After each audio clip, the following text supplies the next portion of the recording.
Removing and freezing Snapchat location is pretty easy.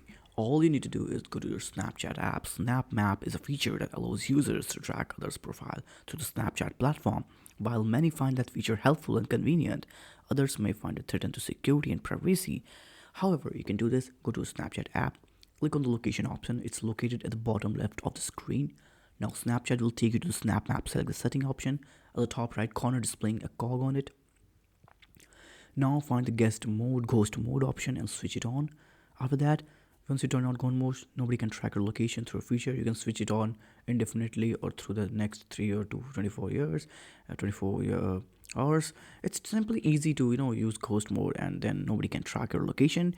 If you don't want this, you can even disable location permission to Snapchat via Android settings. Well, that's also helpful, but again, the ghost mode option can always be very helpful when it comes to off freezing your location in the Snapchat app.